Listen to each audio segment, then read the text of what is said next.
Assalamu alaikum wa rahmatullahi wa barakatuh, mes chers frères et sœurs en islam. Que la paix, la miséricorde et la bénédiction d'Allah soient sur vous. Avant de commencer cette vidéo, n'oubliez pas de liker cette vidéo car cela nous donne beaucoup de force pour continuer à partager du contenu bénéfique.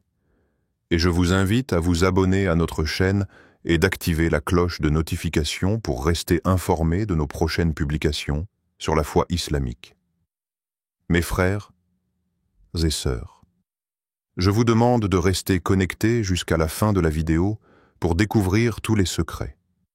Une journée sacrée choisie par Allah. Il existe des jours ordinaires dans le calendrier, et puis il y a ces jours extraordinaires que le Créateur a choisis pour y déposer ses secrets, sa lumière et son amour pour ses serviteurs. Le 10e jour du mois de Dhu al-Hijja, dernier mois du calendrier islamique, n'est pas un jour comme les autres. Il ne fait pas seulement partie des meilleurs jours de l'année, il est le sommet d'une période bénie que beaucoup traversent sans en saisir la grandeur. Ce jour, c'est le jour de l'Aïd al-Adha, également connu comme le jour du sacrifice, mais sa signification va bien au-delà d'une simple célébration. Il représente l'apogée des 10 premiers jours de Dhu al-Hijja, des jours que le prophète a décrits comme les meilleurs jours de l'année. Dans un hadith rapporté par Al-Bukhari, le prophète Mohammed a déclaré « Il n'y a pas de jour où les bonnes actions sont plus aimées d'Allah que ces 10 jours. » Sahih Al-Bukhari. Ce jour est donc le point culminant de cette période exceptionnelle. Imaginez, 10 jours où les actions les plus simples, une prière, un jeûne, une aumône, une parole douce, sont amplifiées en valeur, et où chaque souffle de sincérité est pesé par Allah avec une immense générosité. Et au sommet de ces 10 jours se trouve le 10e, comme un trône posé sur une montagne bénie. Mais pourquoi ce jour est-il si spécial? Pour comprendre cela, il faut remonter à l'histoire du prophète Ibrahim, paix sur lui. Allah lui ordonna, en rêve, de sacrifier son fils, Ismaël. Imaginez un instant la douleur d'un père devant cette épreuve. Il aurait pu douter, reculer, chercher une autre voie. Mais il a choisi l'obéissance totale, la soumission pure, en disant « Ô mon fils, je me vois en songe en train de t'immoler. Vois donc ce que tu en penses. » Et Ismaël, dans un acte de foi inébranlable, répondit « Ô mon père, fais ce qui t'est commandé. Tu me trouveras, s'il plaît à Allah, du nombre des endurants. » Sourate As-Safat, vers 102.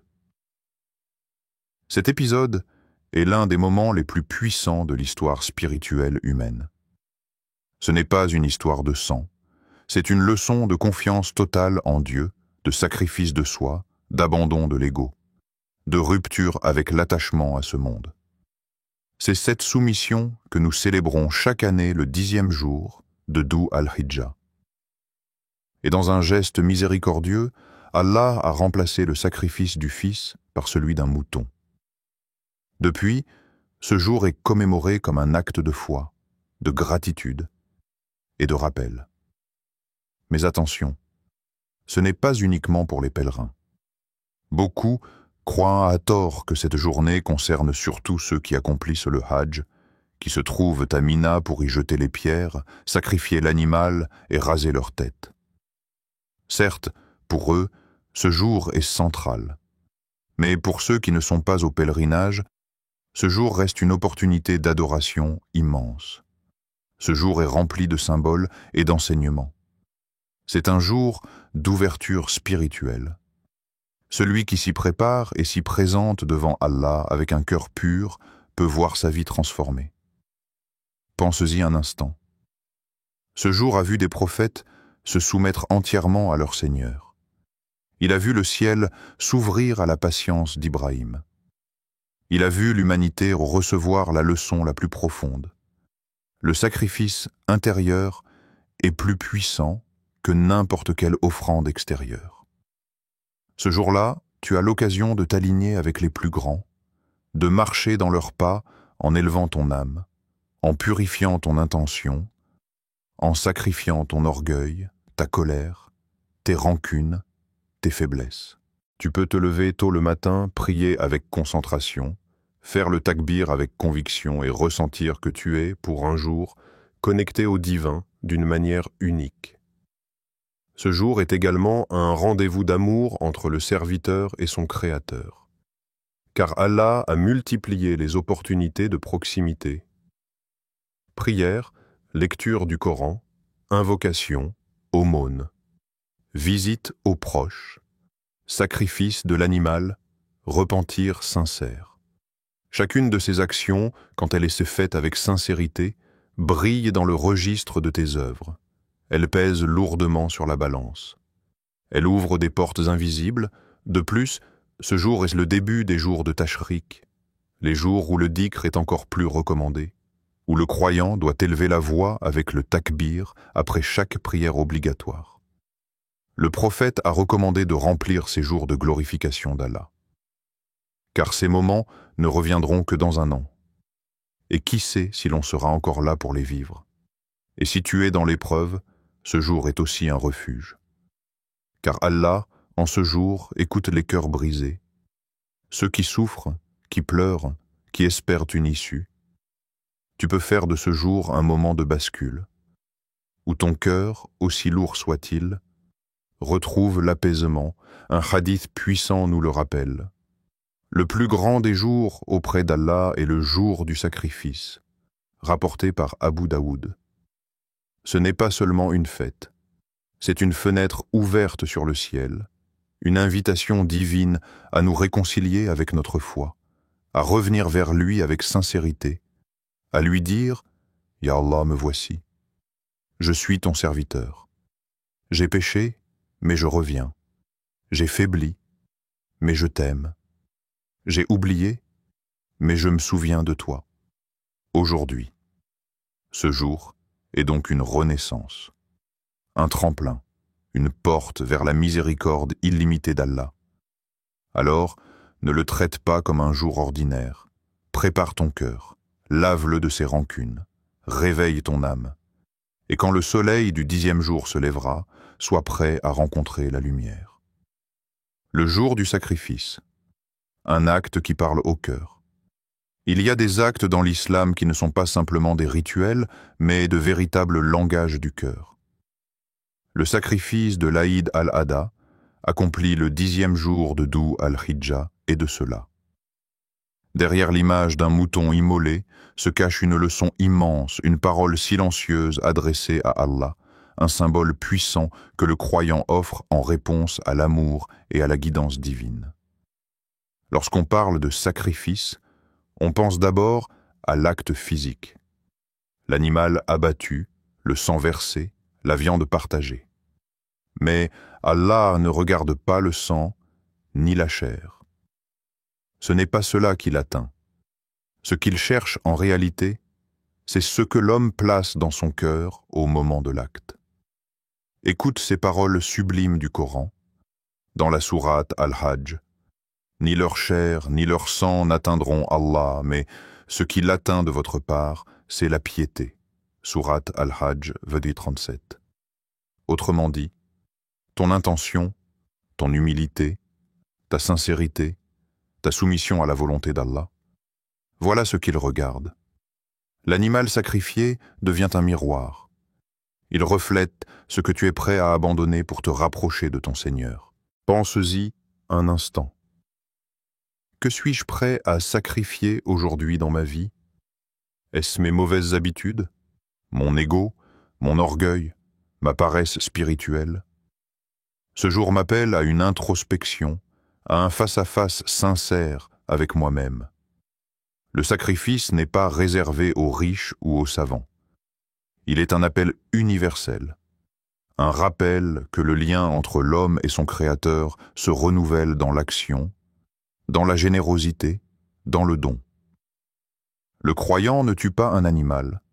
Il immole son attachement au confort, à l'insouciance, à la négligence pour retrouver la voie droite. Le prophète Mohammed a dit Il n'est pas une œuvre faite par le fils d'Adam le jour du sacrifice plus aimé d'Allah que l'égorgement de l'animal.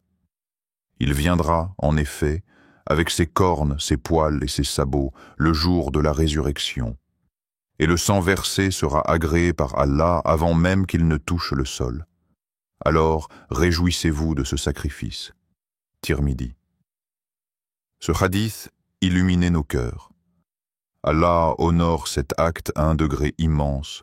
Même les détails de l'animal, ses poils, ses sabots, sont mentionnés comme porteurs de récompense. Pourquoi? Parce qu'en ce jour, chaque geste est empreint de foi. Chaque action peut devenir lumière si elle est faite pour Allah seul. Et ce sacrifice, en plus de sa symbolique spirituelle, est un acte de justice sociale. Allah a voulu que la viande ne soit pas gardée égoïstement. Il a institué un partage, un tror pour la famille, un tror pour les proches et amis, un tror pour les pauvres et nécessiteux. Dans ce partage, on retrouve la beauté de l'islam, on pense à l'autre. On se rappelle qu'autour de nous, certains n'ont rien. En donnant une partie de cette viande, on ne donne pas seulement de la nourriture, on donne de la considération, de la fraternité, de l'amour. Peut-être que ce jour, grâce à ton geste, une famille oubliera la faim. Un enfant sourira. Une veuve priera pour toi. Un pauvre invoquera Allah en ton nom. Et ces prières-là, crois-moi, montent plus vite vers le ciel que toutes les grandes paroles. Le sacrifice devient alors une source de bénédiction dans les deux mondes, dans celui-ci par la fraternité et la solidarité, et dans l'au-delà par la récompense spirituelle. Mais ne réduisons pas le sens de ce jour à un simple geste. Il est une porte ouverte sur l'essence même de l'islam, la soumission, la bonté, le sacrifice intérieur. Demande-toi, est-ce que je sacrifie mes nuits de sommeil pour me lever au fajr? Est-ce que je sacrifie mon confort pour aider un frère ou une sœur en difficulté? Est-ce que je sacrifie ma colère pour pardonner? Est-ce que je sacrifie mon orgueil pour faire la paix? Le vrai sacrifice, celui qu'Allah aime le plus, c'est celui qui ne se voit pas. Celui que tu fais dans le silence de ton cœur. Celui que tu offres avec larmes, avec humilité, avec foi. C'est peut-être ton excuse à un proche blessé, ou ton retour sincère vers la prière après des années d'oubli. C'est peut-être ton aumône cachée, ou ta main tendue à un frère en détresse. Voilà ce que signifie vraiment le jour du sacrifice. Un rappel que chaque cœur doit, un jour, poser quelque chose sur l'autel de la foi. Et toi, qu'es-tu prêt à offrir aujourd'hui pour mériter la proximité d'Allah? Le souffle de l'âme. Dans les heures sacrées. Un appel silencieux d'Allah. Il y a des moments dans la vie où le monde s'arrête, où le bruit s'efface, où le cœur perçoit quelque chose d'autre, une présence, une invitation, un frisson. Le 10e jour de Dhu al-Hijjah n'est pas un simple jour dans le calendrier. C'est une brèche dans le tissu du temps. Un instant suspendu, où Allah tend la main à ceux qui écoutent avec l'âme, et non avec les oreilles. Dans l'univers spirituel, certains jours sont des miroirs du cœur. Le 10, Dhu al-Hijjah, reflète ce que ton âme contient. Ce n'est pas l'extérieur que Dieu regarde aujourd'hui. C'est ton intérieur, ton désordre, ta quête, tes larmes secrètes, tes regrets silencieux, tes efforts ignorés par les hommes, mais vus par lui. Il te regarde. Et il sait. Il sait le combat que tu mènes contre toi-même. Il sait les sacrifices que tu fais dans l'ombre. Il sait le cœur brisé que tu caches derrière ton sourire. Et il te dit, en ce jour, je suis là, je t'entends, reviens à moi, je ne t'ai jamais quitté. Ce jour est sacré, non seulement parce qu'on y prie, qu'on y sacrifie ou qu'on s'y rassemble. Il est sacré parce qu'il contient la plus grande proximité entre Allah et ses serviteurs sincères. C'est un jour où les anges se penchent pour écouter les battements du cœur humain. Un jour où le ciel est plus proche que la terre. Un jour où chaque soupir peut devenir une invocation. Le prophète a dit « Les meilleures invocations sont celles faites pendant les 10 premiers jours de Dhu al-Hijjah, Tirmidhi, sang global. Et au sommet de ces jours, ce 10e jour, si grand, si vaste, si lumineux, un jour où le ciel descend dans ton cœur, si tu lui ouvres la porte. Alors, comment le vivre? Vis-le avec conscience, avec lenteur, avec amour. Ne te précipite pas. Chaque instant est un trésor. Chaque minute est un pont vers l'au-delà. Chaque battement de ton cœur peut devenir un Subhanallah, un Alhamdulillah, un Allahu Akbar. Prends tes enfants dans tes bras et parle-leur d'Ibrahim. Parle-leur du sens du sacrifice. Parle-leur de la confiance absolue en Allah. Parle-leur du courage d'Ismaël, qui dit à son père « Fais ce qu'on t'ordonne. Tu me trouveras, s'il le veut, patient. » Sourate As-Safat, verset 102. Ce jour est aussi pour eux. C'est un héritage, un souffle spirituel que tu leur transmets. Et puis, à la fin de cette journée, dans le silence de la nuit, assieds-toi, ferme les yeux, respire profondément et repasse la journée. Peut-être as-tu pleuré, peut-être as-tu ri, peut-être as-tu eu des oublis. Ce n'est pas grave. Dis à Allah avec simplicité, « Ya Allah, j'ai fait de mon mieux. Accepte-le, même si c'est peu. » Et tu verras. Il acceptera, parce que ce jour-là, il n'attendait pas ta perfection. Il attendait ton retour. Il attendait que tu ouvres enfin la porte. Et une fois ouverte, la lumière entre. Et elle ne repart plus, quand les cœurs ordinaires deviennent extraordinaires. Vivre le 10 Dhu al-Hijjah au milieu du monde. Il est 6 heures du matin. Les premières lueurs dorées s'étendent sur les toits. Une femme ouvre sa fenêtre, laissant entrer un souffle frais dans sa maison silencieuse. Elle regarde le ciel, les yeux un peu humides, et murmure « Ya Allah, aujourd'hui, c'est le 10e jour. » Au même moment, dans un autre quartier, un vieil homme prépare lentement son tapis de prière. Il ne peut plus se prosterner comme avant. Ses genoux sont fatigués. Mais il s'assied, il lève ses mains tremblantes et dit « Mon Dieu, je ne peux plus beaucoup donner, mais donne-moi toi. » Et dans un coin reculé du monde, un jeune homme se lève après une nuit difficile. Son cœur est lourd de fautes. Il a dérivé. Il a menti, trahi, oublié la prière. Mais ce matin, il ressent une force étrange, comme une lumière au fond du tunnel. Il entend dans son esprit ce verset d'Allah. 10. Ô mes serviteurs qui avez commis des excès contre vous-mêmes, ne désespérez pas de la miséricorde d'Allah. Sourate Az-Zumar, verset 53. Le 10 Dhu al-Hijjah, ce n'est pas qu'un jour pour ceux qui sont pieux, visibles, exemplaires. C'est un cadeau pour tous les cœurs, y compris les plus abîmés. C'est le jour où Allah regarde celui qui revient, même s'il n'a rien à offrir d'autre que sa sincérité. Dans la rue, dans les cuisines, dans les bureaux, dans les prisons, dans les hôpitaux, ce jour passe, et beaucoup ne savent pas ce qu'il transporte. Mais ceux qui sont attentifs, qui vivent avec une part de lumière dans l'âme, savent que ce jour n'est pas comme les autres. C'est le jour du sacrifice. Pas seulement celui du mouton qu'on égorge, mais celui qu'on fait en soi-même. Car ce jour, Allah t'invite à immoler ce qui t'éloigne de lui.